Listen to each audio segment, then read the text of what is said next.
Selamat datang di siaran gaib. Fokuskan pandangan kalian dan jangan geser layar. Sebelum kita membuka gerbang cerita kali ini, jangan lupa like, komen, dan subscribe. Langit di atas desa Karanggading seolah tumpah. Hujan turun begitu deras hingga suara air yang menghantam atap seng gubuk Aris terdengar seperti ribuan peluru yang mencoba menembus masuk. Di dalam ruangan sempit yang lembab dan berbau apek, udara terasa berat oleh aroma keringat dan ketakutan. Haris, sakit Riz. Astagfirullah, sakit sekali.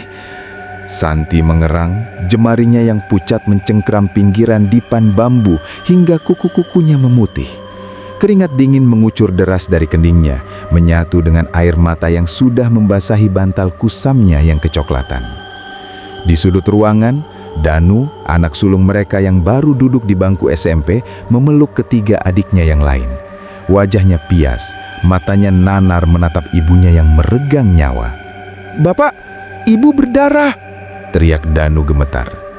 Aris bangkit dari duduknya, wajahnya kusut, rambutnya berminyak dan matanya merah karena kurang tidur, juga karena keputusasaan yang sudah mencapai ubun-ubun. Ia melihat kain sarung istrinya sudah basah kuyup oleh cairan keruh bercampur darah. "Iya, Bapak tahu. Kamu diam saja, jaga adik-adikmu," bentak Aris, suaranya parau. Ia bukan marah pada Danu, tapi pada kemiskinannya sendiri. Kita harus ke bidan, Aris. Tidak bisa kalau di sini. Bayinya sungsang rasanya. Rintih Santi dengan nafas yang tersengal-sengal. Pakai apa, San? Pakai apa? Kamu tahu sendiri kita tidak punya uang 1000 perak pun. Aris memukul tembok papan rumahnya yang sudah lapuk hingga debu berjatuhan. Pinjam ke Pak De Baskoro, Pak. Atau ke Bude Ratna. Bisik Danu dengan suara mencicit. Aris tertawa getir, tawa yang lebih terdengar seperti rintihan binatang terluka. "Pinjam? Kamu pikir mereka itu saudara? Mereka itu lintah. Tapi, ya sudah, diam kamu di sini. Jangan biarkan ibumu pingsan. Aku akan ke rumah Baskoro." Aris menyambar jaket lusuhnya yang sudah robek di bagian ketiak. Ia menerjang hujan, berlari sejauh 1 kilometer menuju rumah besar bergaya joglo modern yang berdiri angkuh di tengah desa. Rumah itu milik Baskoro, kakak tertuanya.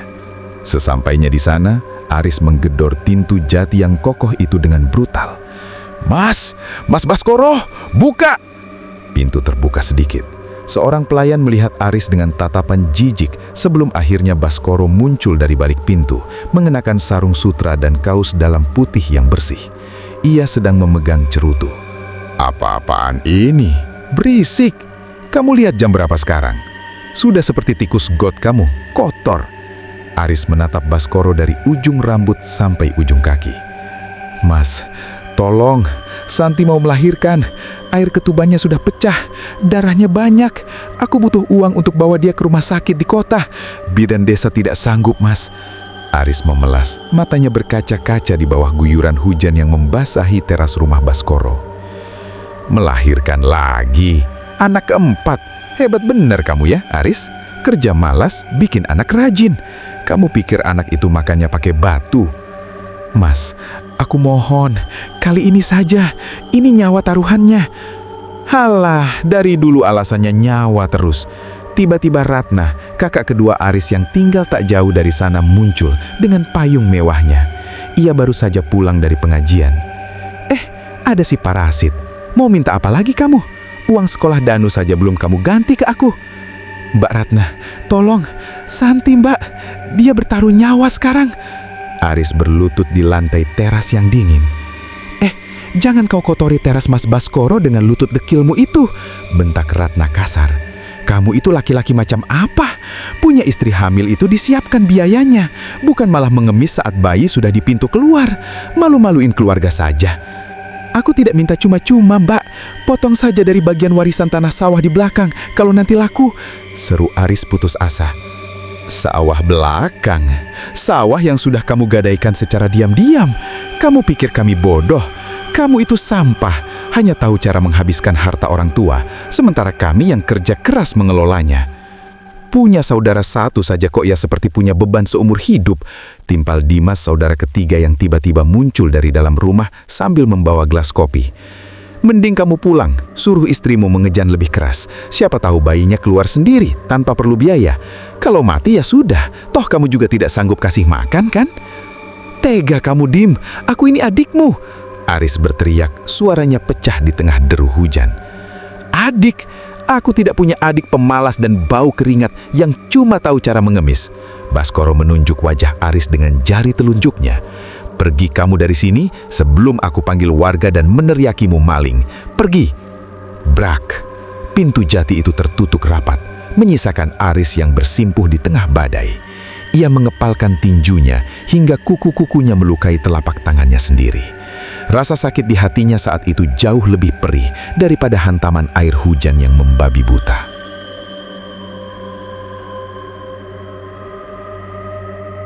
Aris pulang dengan langkah gontai.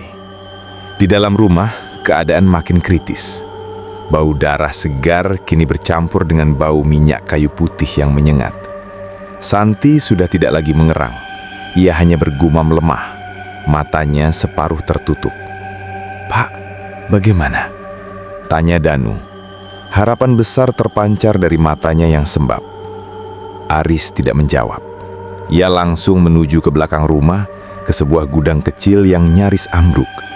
Di sana, tertutup terpal kumal, terparkir satu-satunya harta yang tersisa.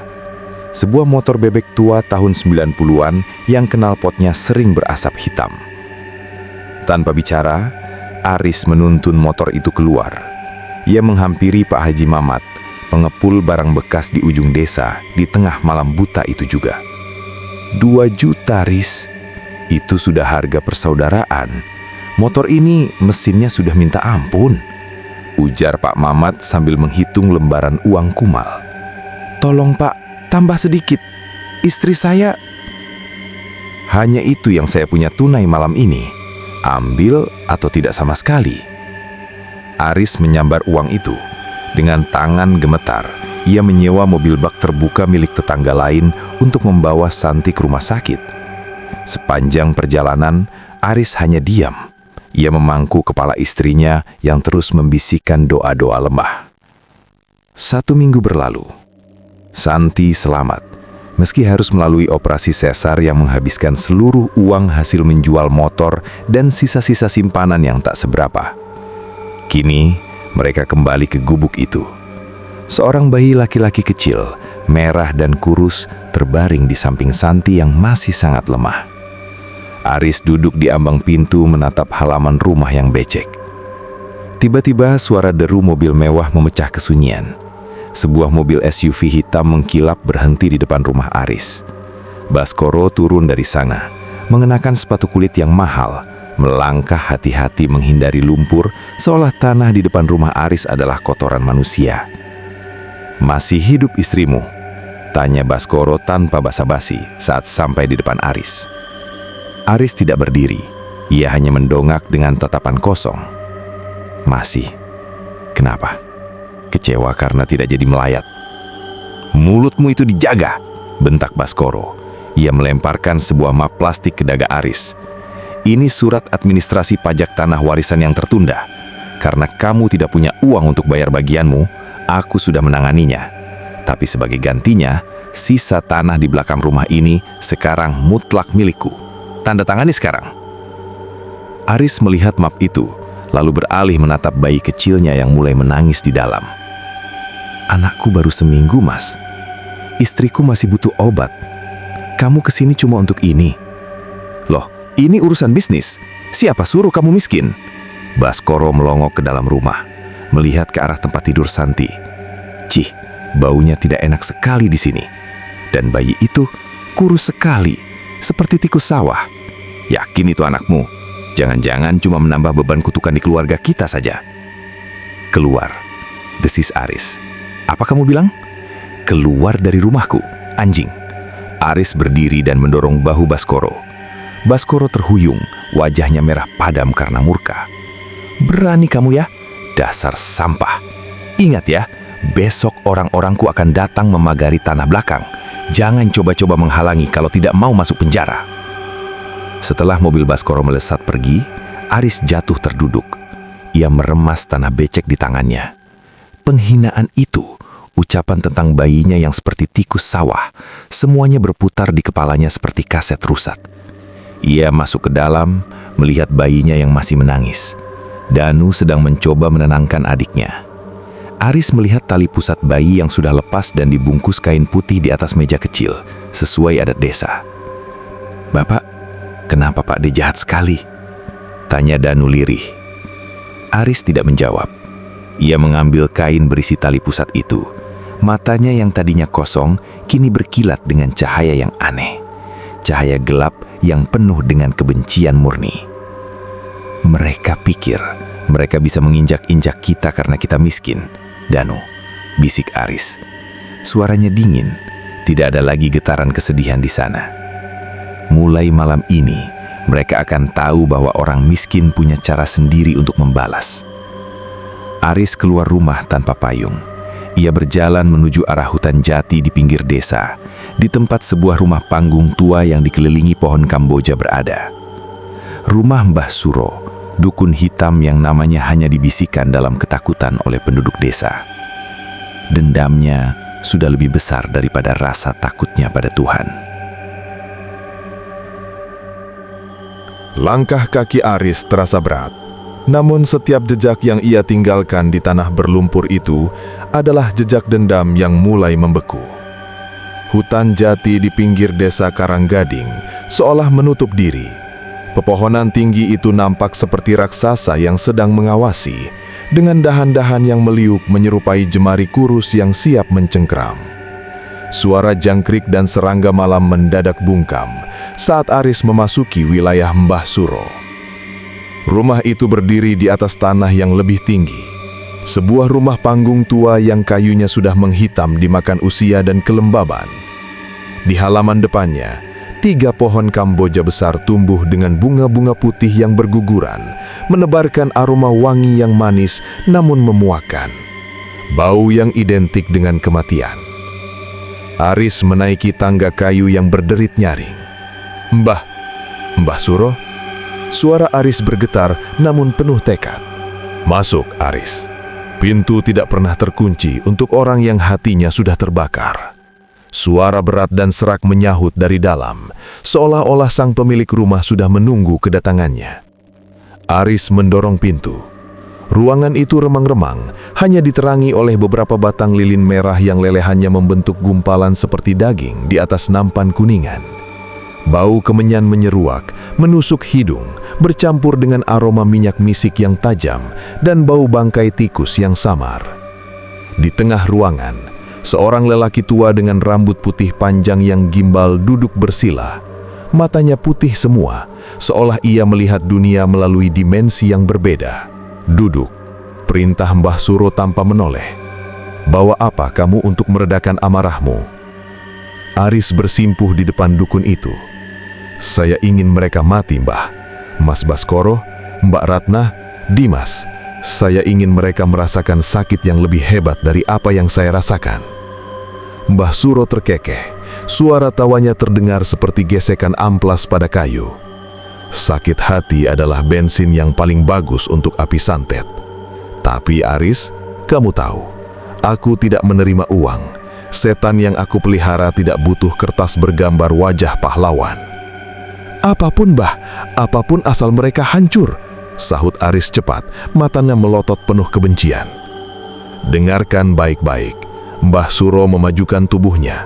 Lilin-lilin di sekitarnya mendadak berkobar lebih tinggi. "Untuk menghancurkan darah dagingmu sendiri, aku butuh 3 syarat utama. Syarat yang mengikat nyawa dengan nyawa." Aris menelan ludah. "Sebutkan, Mbah." "Pertama, tali pusat bayimu. Bukan sembarang tali pusat, tapi yang baru lepas dan masih menyimpan aroma rahim. Itu akan menjadi penunjuk jalan bagi kirimanku, agar ia tahu siapa yang harus dicari berdasarkan garis darah." Aris mengingat bungkusan kain putih di rumahnya. Ia mengangguk kecil. "Kedua," lanjut Mbah Suro, "aku butuh tanah dari teras rumah mereka. Tanah yang pernah diinjak oleh kaki sombong mereka saat mereka menghinamu. Tanah itu harus diambil tepat pada jam 12 malam ini. Bisa Mbah, itu mudah. Jangan sombong dulu Aris, potong Mbah Suro dengan tajam. Syarat ketiga adalah yang terberat. Aku butuh sesuatu yang paling berharga dari dirimu. Sesuatu yang jika hilang, kamu akan merasa separuh jiwamu mati. Setan ini tidak mau bekerja jika tidak ada pertukaran yang sepadan. Jika kamu meminta nyawa, kamu harus siap menjaminkan nyawa. Aris terdiam. Pikirannya kalut. Sesuatu yang paling berharga. Hartanya sudah habis, motornya sudah dijual, istrinya, anak-anaknya. Namun rasa sakit hatinya saat diingat kembali, wajah Baskoro yang meludah, tawa Ratna yang merendahkan, menghapus segala keraguan. Lakukan saja Mbah, saya setuju, ujar Aris dengan suara dingin. Baik, bawa tali pusat itu dan tanah itu sebelum fajar. Jika terlambat, setan yang sudah kupanggil akan berbalik memakanmu. Ancam Mbah Suro sambil memberikan sebuah botol kecil berisi cairan hitam pekat. Siramkan sedikit ke tanah yang kamu ambil nanti sebagai tanda pengikat. Aris berlari kembali menembus malam. Hujan sudah mereda, menyisakan kabut tipis yang menyelimuti desa. Ia kembali ke rumahnya dengan mengendap-endap. Di dalam, Danu dan adik-adiknya sudah terlelap di atas tikar. Santi juga tampak tidur pulas karena pengaruh obat penahan sakit. Aris mendekati meja kecil di samping tempat tidur. Ia melihat bungkusan kain putih berisi tali pusat bayinya. Saat tangannya hendak meraih, bayi itu tiba-tiba terbangun dan menangis kencang. "Diam, Ra, diam," bisik Aris panik. Santi menggeliat. "Riz, kamu belum tidur? Sedang apa kamu?" tanya istrinya dengan suara parau. "Tidak apa-apa, San. Aku cuma mau memindahkan ini ke tempat yang lebih aman. Takut dimakan tikus." Bohong Aris. Tangannya gemetar memasukkan bungkusan itu ke dalam saku jaketnya. "Jangan jauh-jauh, Riz. Perasaanku tidak enak," gumam Santi sebelum kembali memejamkan mata karena kelelahan luar biasa. Aris segera keluar. Tujuan selanjutnya, rumah Joglo Baskoro. Rumah itu nampak begitu megah dan angkuh di bawah sinar bulan yang tertutup awan. Gerbangnya tinggi, namun Aris tahu ada celah di samping kandang sapi yang bisa ia lalui. Ia merangkak di antara semak-semak, jantungnya berdegup kencang seperti genderang perang. "Ayo Aris, sebentar lagi. Sebentar lagi si sombong itu akan tamat," bisiknya pada diri sendiri. Tepat saat ia sampai di teras depan yang megah, lampu teras menyala. Aris tersentak dan bersembunyi di balik pilar besar. Pintu terbuka. Baskoro keluar dengan memakai sarung, tampak gelisah. Tak lama kemudian, Dimas muncul dari dalam. "Mas, kamu dengar suara orang di luar?" tanya Dimas sambil menguap. "Tidak tahu, perasaanku tidak enak. Kayak ada bau bangkai di sekitar sini," sahut Baskoro ketus. Ia meludah tepat ke tanah tempat Aris berencana mengambil tanah tersebut. "Gara-gara si Aris tadi sore, rumah ini jadi terasa sial. Besok aku mau panggil orang buat siram air doa di sini." "Halah Mas, Aris itu cuma sampah. Jangan dipikirkan. Besok kita pagari saja tanah belakang. Biar dia tidak bisa lewat lagi. Biar dia membusuk di gubuknya," timpal Dimas sambil tertawa. "Benar kamu. Orang malah seperti dia memang pantas mati pelan-pelan." Mendengar itu, darah Aris mendidih. Rasa takutnya hilang, berganti dengan keberanian yang gila. Ia menunggu hingga kedua saudaranya masuk kembali ke dalam dan lampu dipadamkan. Dengan cepat, Aris merangkak ke tengah teras. Ia mengeluarkan pisau kecil, menggali tanah yang tadi terkena ludah Baskoro. Ia memasukkannya ke dalam plastik. Ia juga melakukan hal yang sama di depan rumah Ratna dan Dimas yang letaknya berdampingan. Saat ia sedang menggali di depan rumah Dimas, seekor anjing hitam besar tiba-tiba muncul dari balik kegelapan. Anjing itu tidak menggonggong, hanya menatap Aris dengan mata merah yang menyala. Aris membeku. Ia teringat botol berian Mbah Suro. "Ini, ambil ini." Aris memercikkan sedikit cairan hitam dari botol itu ke arah anjing tersebut. Anehnya, anjing itu langsung merunduk, lalu menghilang ke dalam bayang-bayang, seolah-olah ia hanyalah asap. Aris tidak peduli lagi. Ia sudah mendapatkan semuanya. Tali pusat anaknya dan tanah dari 3 saudaranya yang sombong. Ia kembali berlari menuju rumah Mbah Suro. Waktu hampir menunjukkan pukul 4 pagi. Semburat fajar mulai nampak di ufuk timur. "Bah, ini semuanya." Aris melemparkan bungkusan-bungkusan itu ke hadapan Mbah Suro yang masih duduk dalam posisi yang sama. Mbah Suro membuka bungkusan tali pusat itu. Ia menciumnya dalam-dalam. Segar, bau kehidupan yang akan ditukar dengan kematian. Sang dukun mulai merapal mantra dalam bahasa yang tidak dimengerti Aris, bahasa kuno yang terdengar seperti suara desis ular.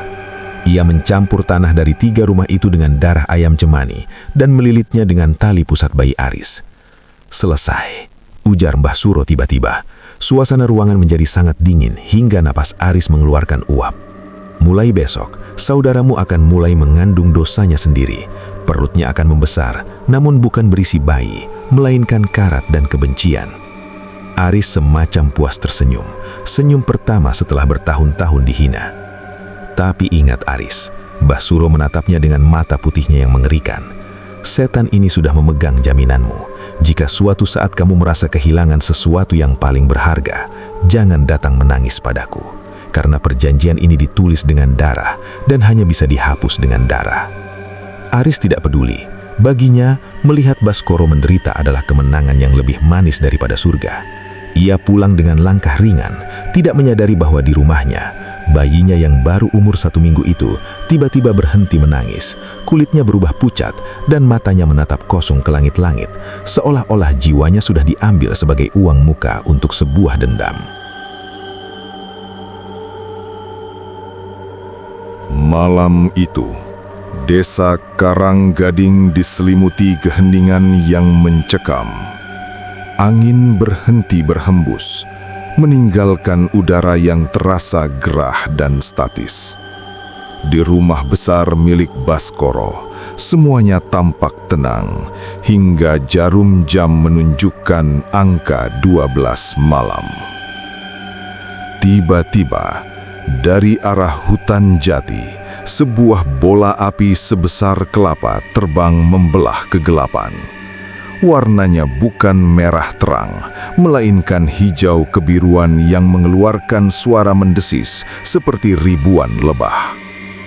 Bola api itu berputar-putar di atas atap joglo Baskoro sebelum akhirnya menghunjam jatuh tepat ke tengah bumbungan rumah. Duar. Tidak ada ledakan fisik, tapi seluruh kaca di rumah itu bergetar hebat. Di dalam kamar, Baskoro terbangun dengan nafas memburu. Jantungnya berdegup seolah ingin melompat keluar dari dadanya. "Ratmi, Ratmi, bangun! Ada suara apa itu di atas?" teriaknya pada istrinya. Ratmi terbangun dengan malas. "Suara apa, Mas? Paling cuma kucing berkelahi di atap. Tidur lagi sana. Besok kita harus ke kota beli material pagar." "Bukan kucing, seperti ada benda berat jatuh." Baskoro bangkit, namun saat kakinya menyentuh lantai, ia ambruk. Rasa mual yang luar biasa menghantam lambungnya. "Uwe, uwe." Baskoro memuntahkan cairan hitam pekat yang kental ke lantai jati yang bersih. Ratmi menjerit histeris saat melihat apa yang keluar dari mulut suaminya. Bukan hanya cairan hitam, tapi juga gumpalan rambut panjang yang saling melilit dan pecahan-pecahan paku berkarat yang masih basah oleh darah. "Mas, astaga Mas Baskoro, kamu kenapa?" Ratmi berteriak ketakutan sembari memegangi punggung suaminya. "Sakit, perutku seperti disayat sembilu rat. Panas." Baskoro mengerang. Ia menarik nafas dalam, tapi setiap tarikan nafasnya membuat tenggorokannya terasa seperti terbakar. Keesokan harinya, berita tentang sakitnya Baskoro menyebar secepat api di padang rumput kering. Ratna dan Dimas datang dengan tergesa-gesa ke rumah itu. Mereka mendapati kakak tertua mereka terbaring lemah. Wajahnya yang dulu sombong dan berisi, kini tirus dan pucat seperti mayat. "Ini pasti santet. Aku yakin ini santet." Ratna berteriak sambil mondar-mandir di kamar. "Lihat rambutnya. Mas, rambutmu rontok." Baskoro meraba kepalanya. segenggam besar rambut jatuh begitu saja hanya dengan sentuhan ringan. Kulit kepalanya kini mulai ditumbuhi bentol-bentol besar berwarna putih kekuningan berisi nanah. Namun anehnya, tidak ada bau busuk sama sekali. Ruangan itu justru tercium bau bunga Kamboja yang sangat wangi. Bau yang sama dengan halaman Mbah Suro. "Jangan bicara sembarang, Mbak," ujar Dimas, meski tangannya gemetar. "Siapa yang berani menyantet Mas Baskoro? Semua orang di desa ini segan padanya. Siapa lagi bukan si Aris? Kemarin dia mengemis dan kita usir. Pasti dia sakit hati dan pergi ke dukun." "Halah, Aris itu jangankan bayar dukun, buat beli nasi saja tidak sanggup," balas Dimas. "Mungkin Mas Baskoro cuma keracunan makanan." "Keracunan makanan tidak membuat perutmu membuncit seperti ini dalam semalam." Ratna menunjuk perut Baskoro yang mulai membesar secara tidak wajar. Kulitnya meregang kencang hingga pembuluh darahnya terlihat jelas. Baskoro hanya bisa merintih. "Panas, tolong ambilkan air es. Jangan bertengkar, perutku mau pecah." Sementara di rumah Baskoro terjadi kepanikan. Di gubuk Aris, suasana justru lebih gelap. Aris duduk di sudut ruangan, memperhatikan bayinya yang terus-menerus menangis dengan suara yang semakin mengecil. Santi sedang berusaha menyusui, tapi bayi itu menolak. "Riz, kenapa bayi kita jadi begini?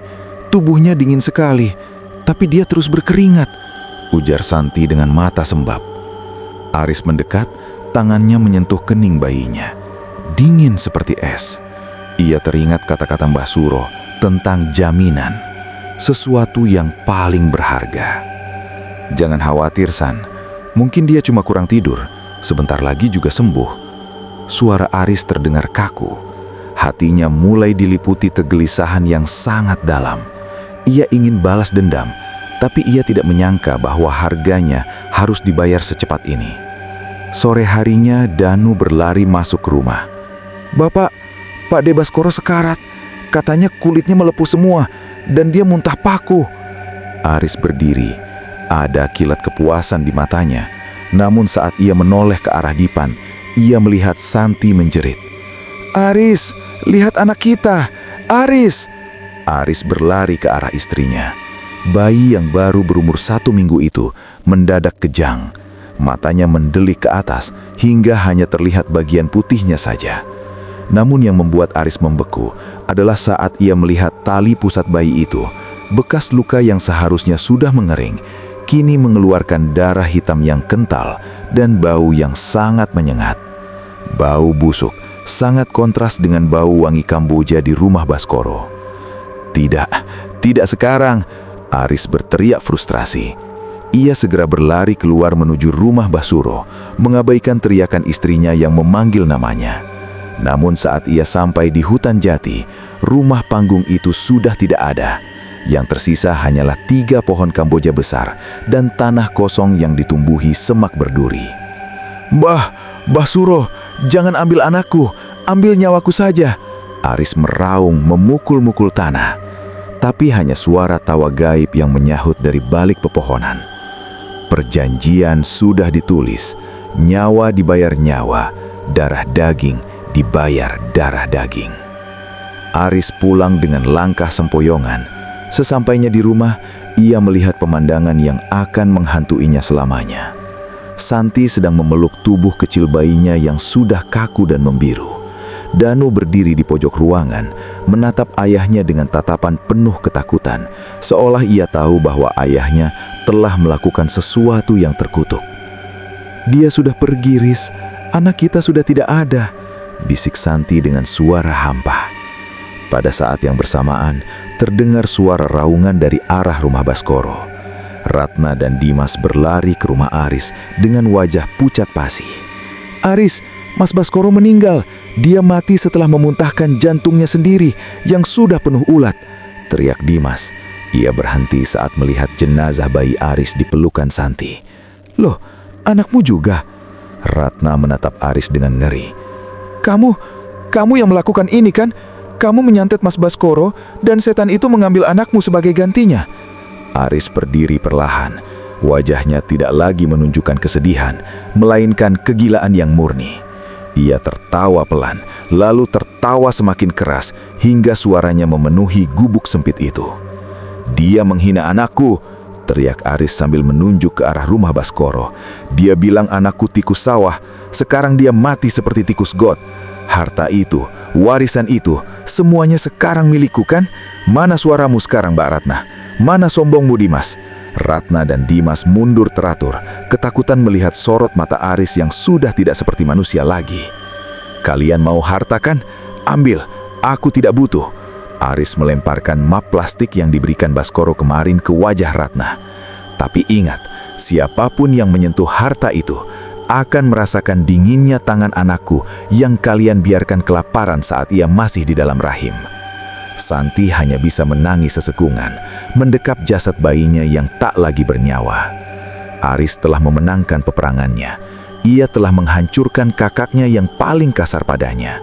Namun di atas tumpukan kemenangan itu, ia berdiri sendirian. Terima kasih sudah sebagai mendengarkan seorang sampai ayah akhir. yang telah menjual Jangan jiwa lupa anaknya like, demi sebuah komen, rasa puas dan yang subscribe. hanya sesaat. Sampai jumpa di siaran malam berikutnya.